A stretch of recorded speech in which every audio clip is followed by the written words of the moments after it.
Hi, I'm Ms. Medico.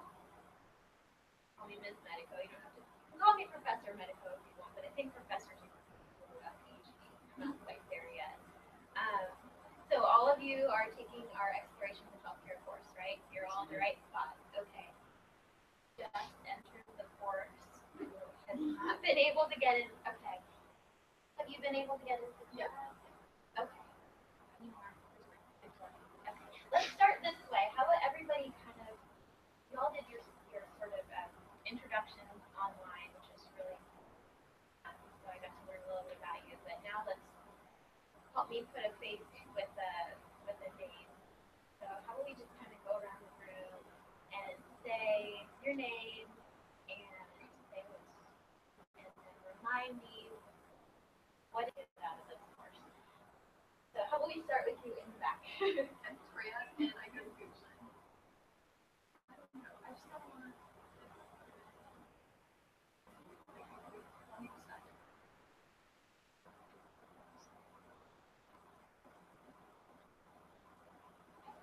You're next. Hi.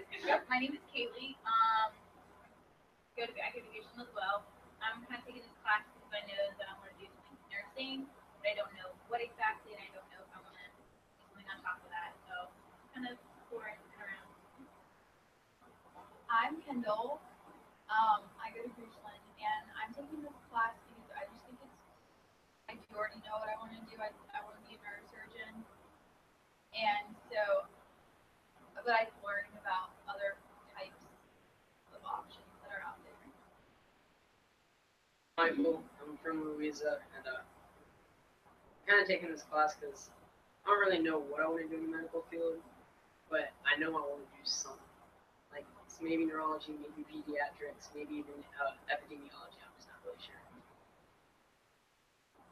I'm Jericho from Madison, and I want to be a medical examiner, or more specifically, a forensic pathologist. I'd like to learn about. I'm Thea Robertson, and I'm from Madison. I really enjoy helping people, but I'm not sure what I want to do when I'm older because I have a lot of interests, and it's really hard for me to narrow down what I'm like for this. But I super enjoy helping people, and I think that learning about our healthcare system will be really important in deciding whether I want to go into it or not. Let's start you in the front. Yes. I'm Kate from Monroe, and I'm interested in occupational and physical therapy, and so I want to take this class just to kind of narrow down and make sure that is what I'm interested in. My name is Annie Zhang. I go to Monroe High School, and I want to take this class because I want a broader understanding in general, and as well as I want to be a dermatologist when I grow up, and I just want to get to know. I'm just going to take a moment here and shut this door.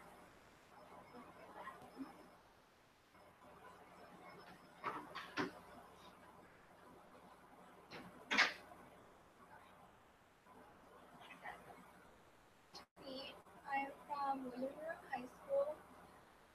I want to learn more about the healthcare system, and I want to pursue a career in pediatrics.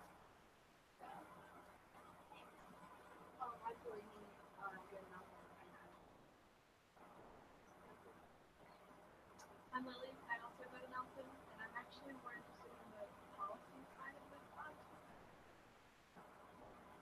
I'm Katie. I go to Nelson as well, and I'm not sure what I want to do, so I figured this would be a good distance school. So lots of diverse interests. I really the conversations that we have in the discussion forums is they sort of really excited to teach this course. This is a new course. I've not taught it before. Not done this before. I've taught before, but not like this. And I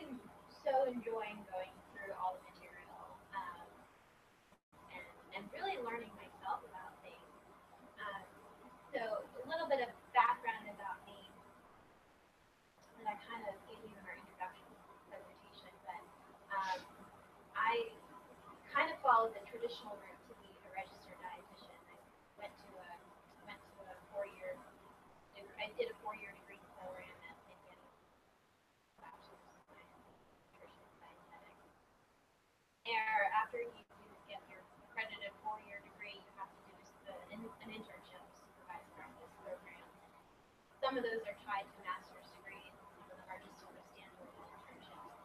And I decided that I wasn't really done learning about nutrition, and I really wanted to learn about more than just nutrition. I wanted to learn about sort of the policy aspect of healthcare. I wanted to learn more about public health and and just sort of health systems in general. So I decided to go to where they had this dual degree program that was like right up my alley. So I got to do a master's in science one year, but it was linked to a master of public health, and my focus there was health planning and administration. So I got to learn a little bit about public policy, financial management, just some environmental health classes, epidemiology classes, that kind of stuff. And then I had to do my internship, and then I was a registered dietitian. And then I was like, okay, right, I can get any job I want because I did all this work and I learned all these things. And so I ended up going into clinical nutrition right away, which is not what I initially wanted to do. I kind of wanted to do things, but it's just those jobs are there, you know. Life hits you, and you have like $200 to your name when you're done, and you take what's out there. But I will tell you that the sort of things that I learned about just in general the healthcare system and health and society and what is health from that systems perspective really was able to inform my clinical work in some pretty extraordinary ways. And it continues to do that. So I'm still in the clinical role. I'm like way into clinical stuff. Pediatric work that I do right now, that at UVA, being a teaching hospital, there's lots of opportunities for doing like quality improvement projects. For just this past week, I was able to do a workshop with first-year medical students on social competence about like social determinants of health and that kind of thing. So I really appreciate kind of your openness in taking this course and thinking you kind of have an idea what you want to do, but you kind of just want to learn about the healthcare system in general. And I think no matter what you end up doing, that's really going to benefit you in a lot of ways. It's going to make you a better clinician or practitioner, professional, no matter what path you end up going down. So I hope we have a really exciting semester. Does anybody have any questions about some sort of the housekeeping stuff, like things mentioned in the syllabus, or sort of how this course is going to flow, the discussion forum? Any comments or questions so far now that you've had about 2 weeks into it? You going okay? Yeah. What are these for, I forget what they're called, they're like for mini projects we have to do throughout the course of this. Yeah. We talk about Sure. Yeah. So you're talking. Let me pull this up. I know this screen is really small. You have to move around to see it better. That's okay.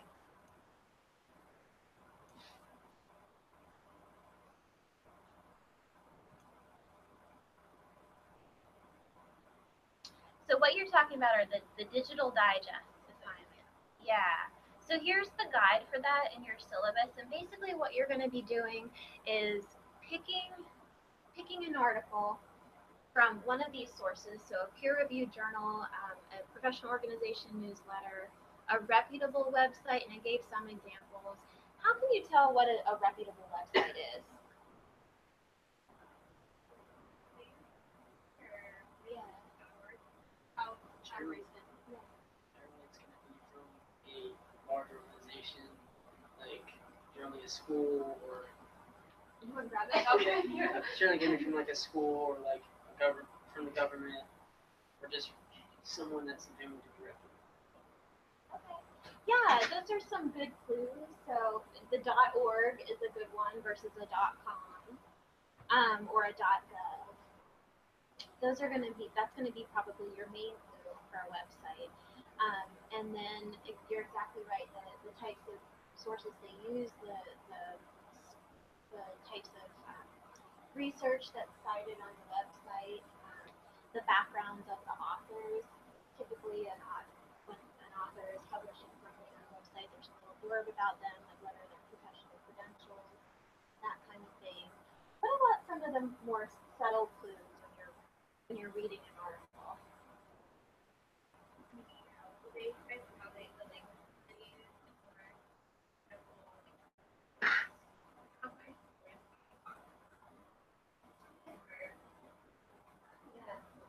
Could be. Sometimes, especially in the medical field, people use medical jargon. You know what the word jargon means. People use that as a way to sort of convince you that they're credible, and they might even make up words. See that? Grammatical errors, misuse of words, generally could do that. Yeah. Also, the style of the way some articles are very sensationalist, or some red flags can be like, this is something that the government doesn't tell you, or that the scientific bodies doesn't tell you. Scientists are keeping a secret. Sort of like this intrigue factor that seems a little bit dramatic. Those are some subtle clues as well. And if you come across an article from a website as you're doing these assignments and you're not quite sure, you can always reach out to me. Sometimes it's hard. Sometimes it's not black and white. So peer-reviewed journals, professional organization newsletters, reputable websites, and some reliable healthcare or healthcare management blog sites. Normally, in an academic setting, you want to stay away from blogs because it's mostly people's personal opinions and sort of reflections on things. But there's some sites out there that the contributors to the blogs are actually, reputable professionals. They're giving sort of good commentaries on things. So it just kind of depends. If you have any questions, you can always reach out to me and we can look at it together. So you pick an article from one of those resources. And then you want to include the article in your post in the proper citation. You want to get used to citing things in certain formats, which I'm sure you guys work on already. But provide a link if it's available, and then you want to summarize the article basically in just 1 to 2 paragraphs. So kind of give the introduction, short way of saying what is this article about. Touch on the author's main points, their main arguments, and then you want to respond to that. You kind of want to give your critical reflection of what the author is saying, whether you agree or disagree, why or why not, and also make a comment about how this is relevant to you, whether relevant in terms of what you want to do, or just how it might impact your life, or how it might impact society, that kind of thing. Does that make sense? It's kind of an open-ended assignment, really. You go out there and you find the resource and you critique it. So just about 1 to 2 paragraphs. It's okay if you go over that, but minimum 1 to 2 paragraphs. And then you're just going to be posting it within the forum. Like our first rules on it. Yeah, because that's what I was thinking. Yeah, I would like to. And it's funny when I went back and I looked through it, see what the expectations were for the first assignment. I actually followed that the first assignment. So Yeah, and we'll talk about the weekly discussion forums too. I kind of am interested in how that's working out for you and if we need to make any changes. But real quick on the digital digest, I want you to be able to be comfortable posting your thoughts and your work in a place where a lot of people can read them, not just the instructor. Because I think that's going to be one of the more valuable aspects of this course is you all sort of sharing your ideas and reflecting on them and challenging each other too in polite ways. But that's kind of where the best information comes out of is that sort of discussion. So you'll go into the forum, and then I have them just sort of organized out now. So next week, I think, is when we're going to be assigning the first one. So you just come in to the assignment 1, and then you post your response. Clear? Any other questions? All right, let's talk a little bit about the the discussion forums. We had our first full week this past week, where I kind of gave you some things to think about, and you guys did a great job responding. I'm wondering about the flow of the discussion forums. I realized that having you all post on Wednesday nights and then follow up with each other on Sundays doesn't really give you a chance to go back and see what people said when they responded to you. So, I have a proposition. What do you think about having your first post be due by Wednesday, your responses by Friday, and then that gives you the weekend to go back and respond? Yeah. Like my other one class, kind of thing. And then how to That's pretty simple. I know it's sort of condensing things a little bit more, but I also feel like if we wait too many days between when you post and when people are required to respond, it kind of loses the interest factor. And then, immediately we're going right into to Monday and the next topic and we just kind of forget about it. There's no chance to kind of get back and debrief. it's nice too because when you post what you want to be on the forum and then you see that other people have theirs, I always like to go back and like read them to compare it to mine, just to kind of see if I had the same thoughts.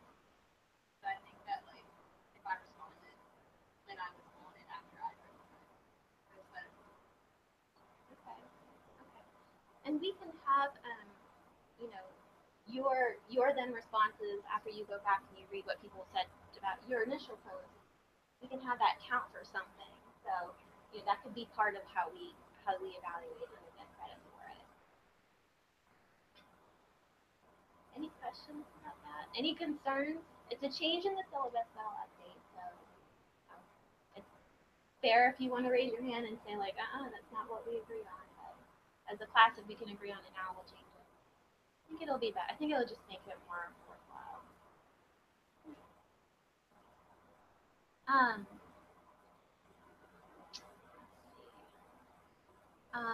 What are some things? I mean, every week the discussion prompts are going to relate to the content that we just observed that week, right? But I'm interested to know what are some things that you really want to be able to discuss with each other. What are some topics that I can make a note to be sure to include? Certain ethical issues within the medical system. No. Ethical issues. All right. Can you give a specific example? Like organ donors, probably like in biomedical engineering and how with the babies and their genes and stuff like that. So like, Yeah. okay. And how people looking at like whether or not it's right to stop a baby if you know it's gonna have issues. Okay. Gotcha. You guys are picking the really mucky subjects. I like it. Yeah. Current events, like the current conversation about what to do about the Affordable Care Act. Yeah. I think this class would be awful if we didn't spend a lot of time talking about that. That's going to come in a few weeks for sure. Exploratory research program.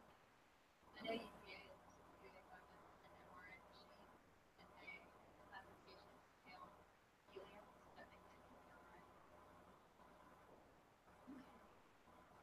Exploratory research. I like that. All right. Well.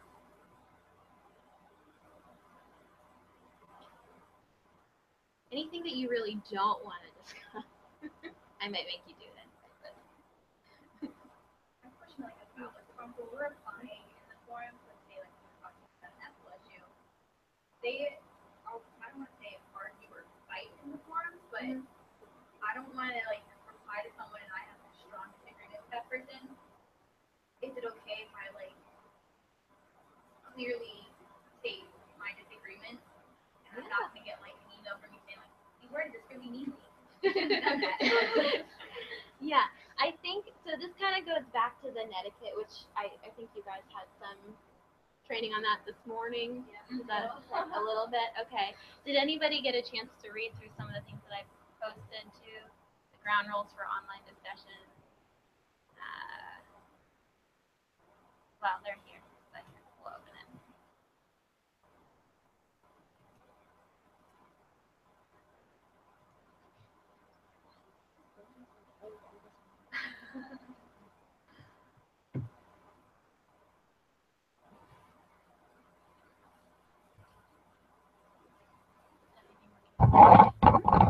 Oh, thank you.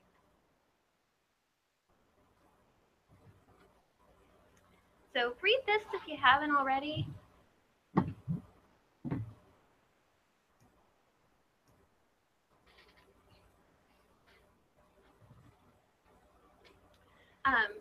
To answer your question, if you have a strong position on something, that's a good thing.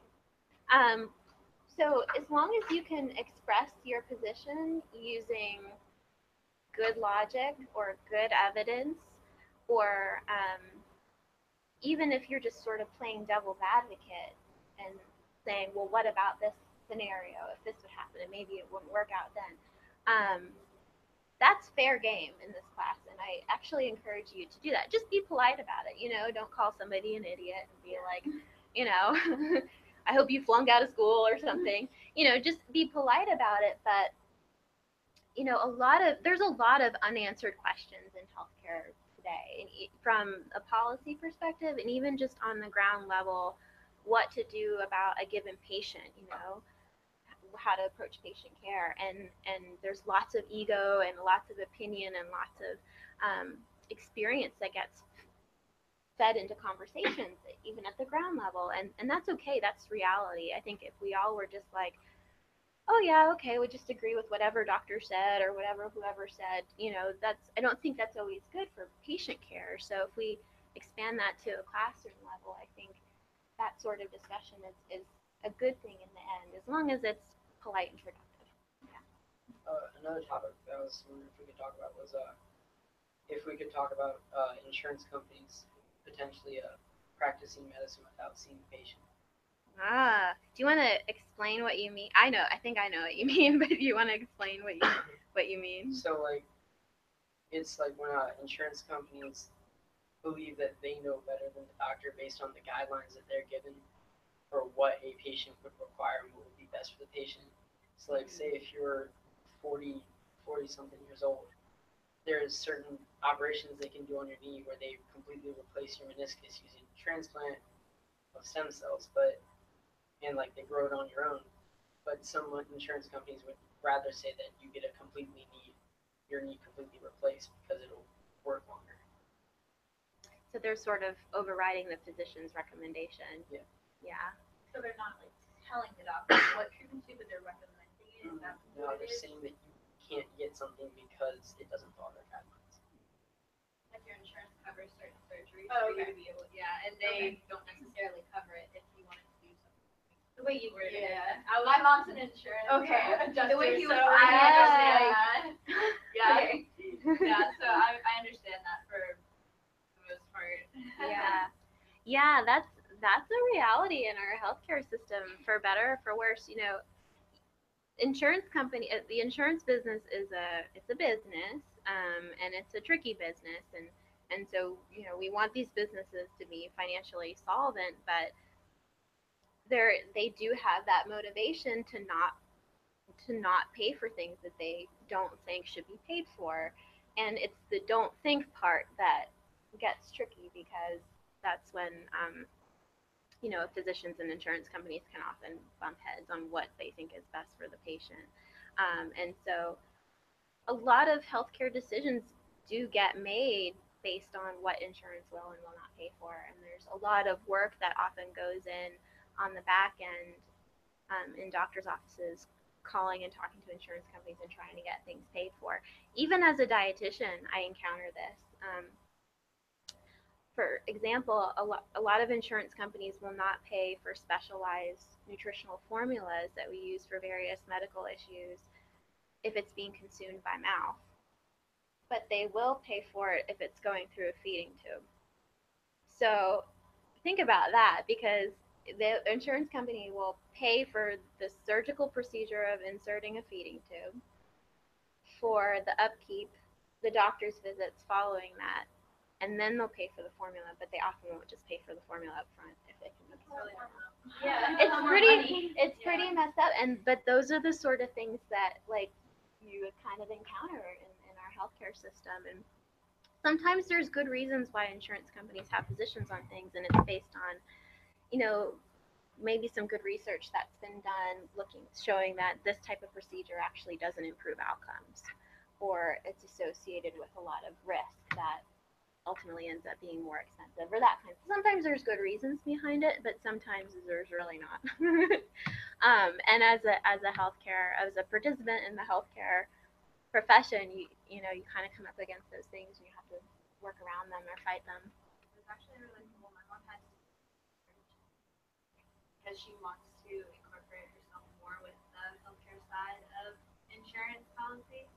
So when I was doing the not-for-profit, when I was reading that article and doing my response on it, on the not-for-profit and for-profit hospitals, the comparison between the two, she knew exactly what I was talking about. She was actually able to have like a conversation about it. So it was We'll have to get your mom to do a lecture one week, but she has a lot of good insight on these things. yeah, it's really cool. I get to hear a lot about it. Yeah.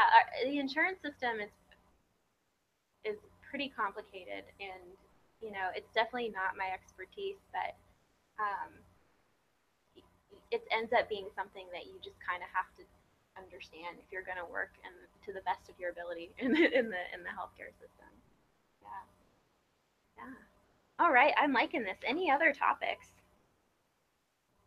How in depth are we going to go into talking about alternative medical practices, like chiropractic?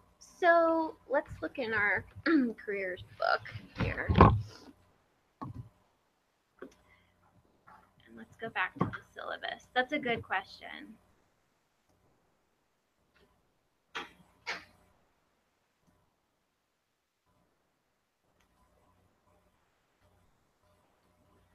So I would have to go back through our textbook and see. So this list here is how your textbook organizes these careers, and I have to see where those sort of alternative healthcare careers are organized in there. So you're asking specifically about chiropractors and any other ones? Because I used to have to go to chiropractor. Mm-hmm. More interested in learning about the background behind it. Okay. Yeah, they're part of your textbook. I just don't know exactly at what point they pop up. So let me see here.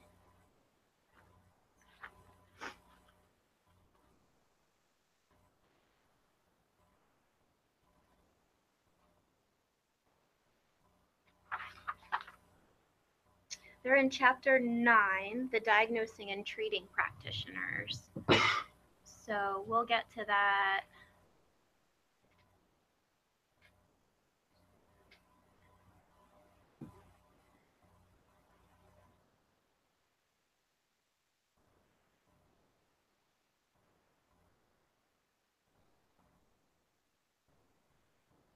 I don't know if it's going to be, oh, here we go. Week 4. So fairly soon, this month, it'll be a required reading. Coming up here. And then for your project, which is another thing I wanted to talk to you a little bit about today while we had the group together, if that's something that you're particularly interested in, and or any other type of health profession that we didn't necessarily cover in detail in the course, your project will allow you the opportunity to explore something that we didn't cover in more detail. Should we talk a little bit about the project? Okay, yeah. So more information will come, but just to kind of give you an overview of it, you are going to be working in groups of 2 or 3, depending on how the math works out in this class. I think we have 17 people now. I have to recount, but most of you will be in a group of 2. There might be one group of 3. And that in that group, you're going to select a health profession to research, basically.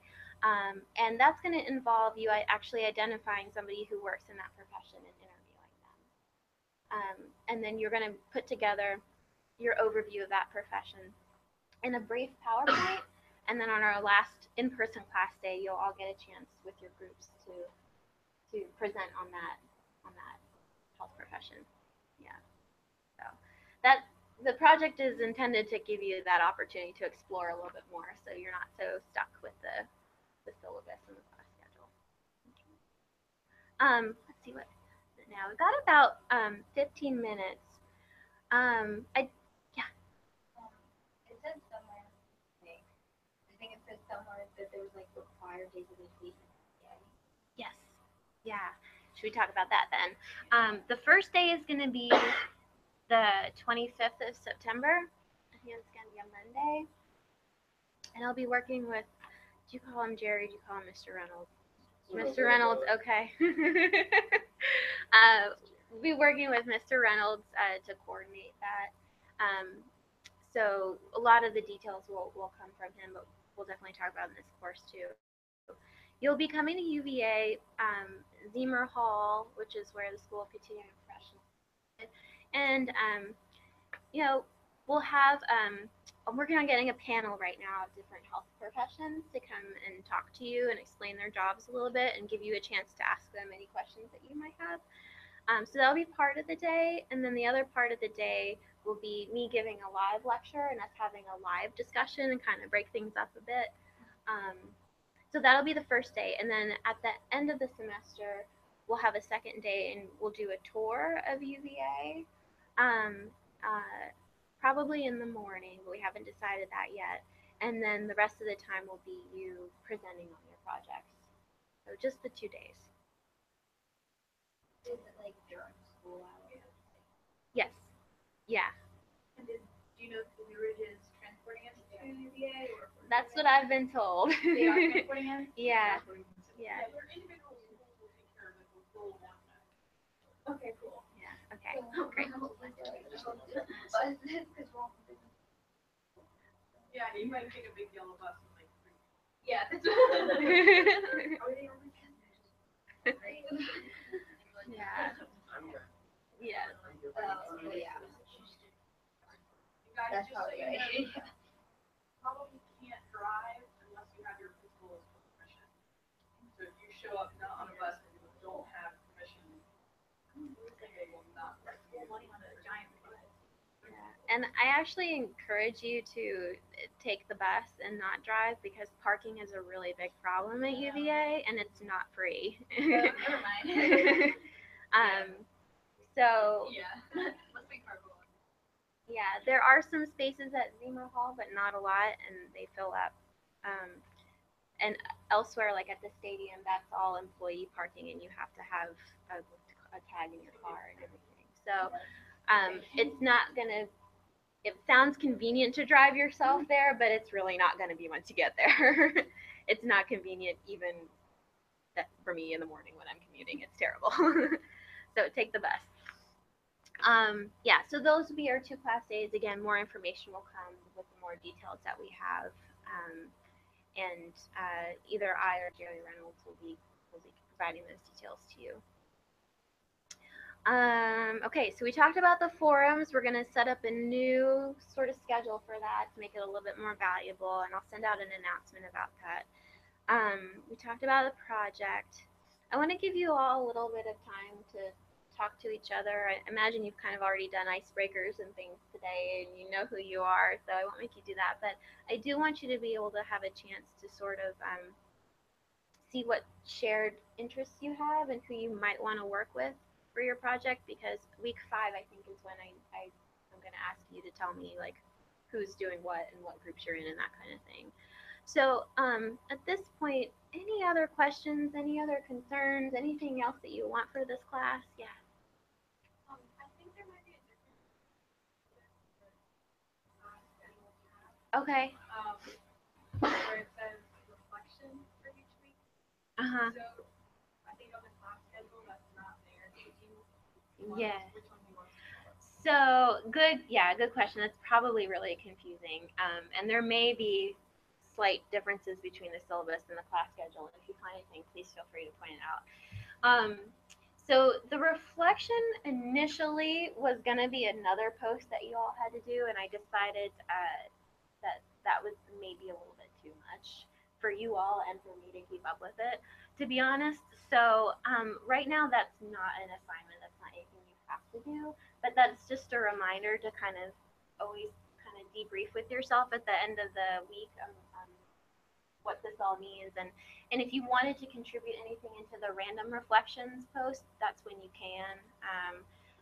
So I kind of kept it in the syllabus as a reminder to maybe use the random reflections post, but that is optional and you're not going to be graded on it. So that's why I didn't include it in the class schedule, because it's not really an assignment. So good question. Yeah.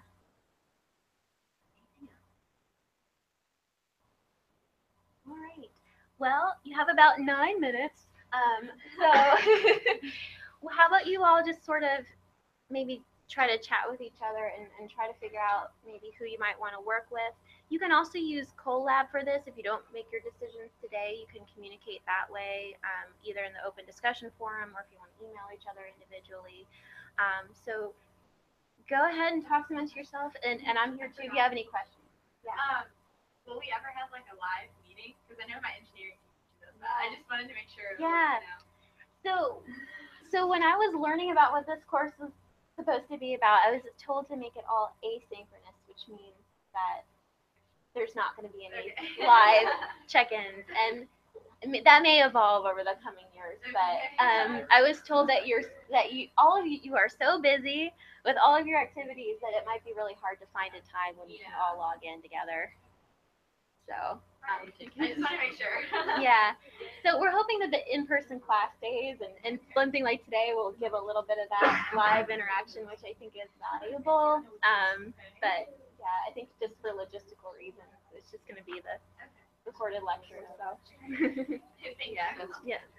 I'm taking that shot. Yeah.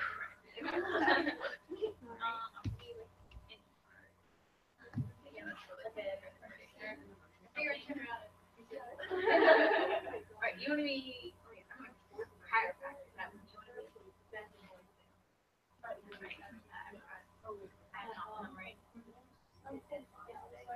no, it's cool. Have you seen like NCIS? I watch them all religiously.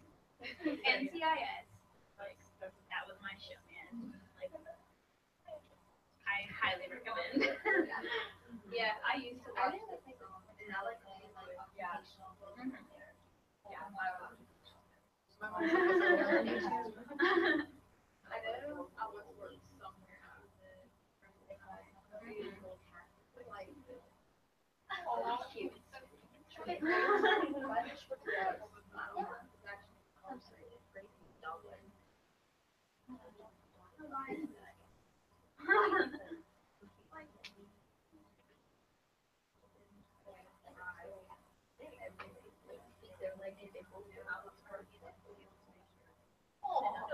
Yeah. What do you want to do? That's a great question. I'm more between neurology and pediatrics. I like I like taking care of kids, but the whole reason I want to go into medical is because my grandpa had a stroke. And like after he had that stroke, his ankles like before the day that I went into the ER before 2 weeks before he died, they were like 4 Well, I mean, if you want to do something with your own, you could start with it. You catch it early, you don't have to wait around every day. So you could kind of master in like the neurology field, but then crunch down with more teeth. I was thinking of that, I was also thinking of my production block schedule. I'm like the one that said, yeah. Specialized in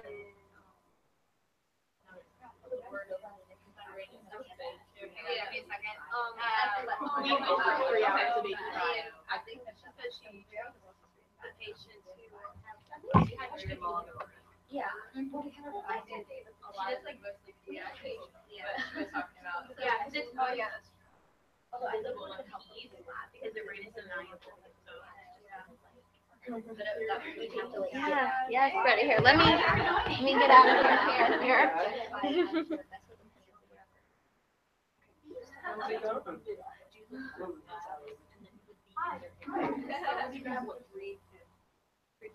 yeah, I'm just thinking everyone else because like I'm getting ideas now. I have no idea. I'm interested in looking at dead bodies. Yeah.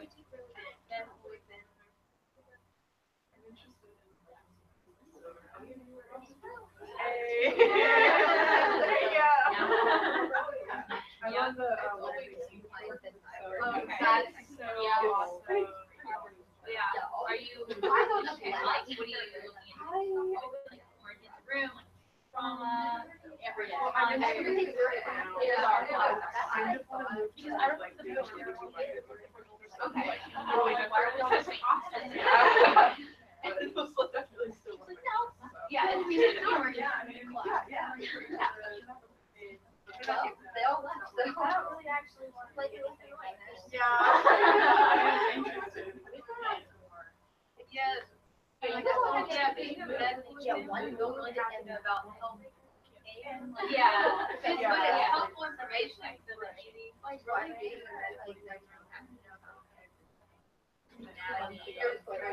yeah. So chemistry. Yeah. 20 years. So I'm kind of getting myself in that mindset.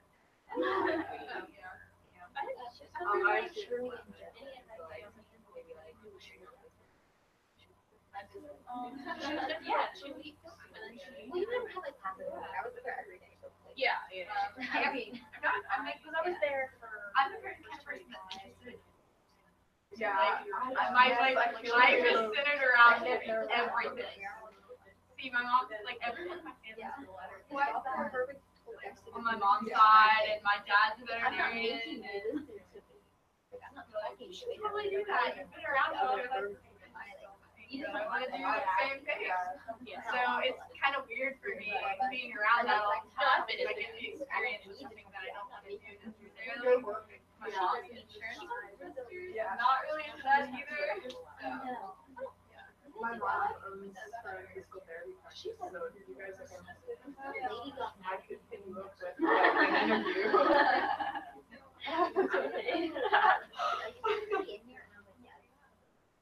Are you sure about that? Victoria. Okay. I know you. Yeah. Michael. I'm sure. And it's Okay. Katie. Alright. Lily. Lily. I already forgot. I know. I actually already forgot. I know you're kind of short. I thought like Not. Yeah. I'm gonna like drop your. Kind of doing that right now. What are you guys doing? Are you in Yeah. No. Yeah. I think I'm gonna do something like. Yeah, same in July. So like, I got time.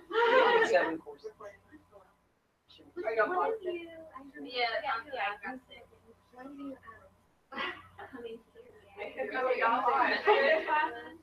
Are y'all like every day? Yeah. Like 2 of my classes. So doing your homework, yeah. And then I have a 5th block that's technically supposed to be. Oh, really? Oh, yeah. Yeah, let's talk about it. I just did that over the summer. I'm not gonna learn. Yeah. One assignment was 100 points. You gotta prioritize, man. I think I have 2 or 3 modules. Oh.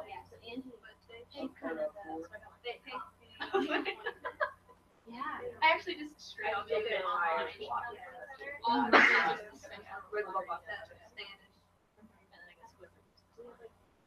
It's just But